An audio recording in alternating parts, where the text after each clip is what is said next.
There's really two typical days, whether I'm going to be in the office or on the road. I don't get enough days on the road probably, but the office stuff takes so much more time. The paperwork's more complicated as we grow as a company. You know, I think a good day of farm calls, and I'll have 3 days worth of work here to quote stuff out, and it just takes time. There's so much stuff and so many options, and searching for units on the computer, and so there's two very different typical days. And when you're in here, of course, you get some phone calls, you get the walk-ins. Sure. So what should have taken a day takes 3, but you know, a lot of time if I'm going out on farm calls, I very typically don't come in the morning even because you get caught here.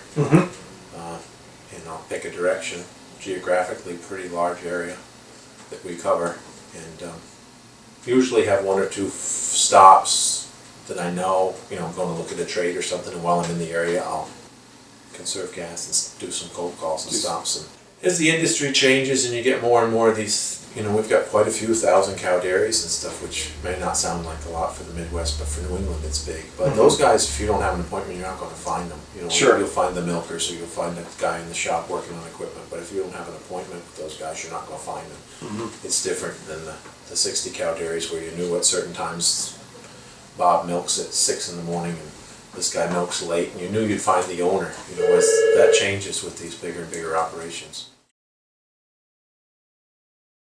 I like to deliver as much of my own stuff as I can, unless it's something that has to be delivered with a tractor trailer or something. Both the ag and the consumer stuff. I think it's huge in the consumer stuff, because you go and see their 3 pigs and their horses or whatever they're going to use the tractor for, and you make that connection with them. Right. Sometimes I'll even suggest, I want to grow blueberries and I want such and such a size tractor. I'll say, well, let me come out and see what your land is like, because you can't really pinpoint what they need. And if it's steep or level, or it all changes so much with the terrain here. So sometimes I'll run out and look at stuff ahead of time just to help them with what they need, because they don't know. And it varies. It just varies incredibly on what piece of property they're trying to turn woods into blueberries, or they got a beautiful level field along the river bottom somewhere, or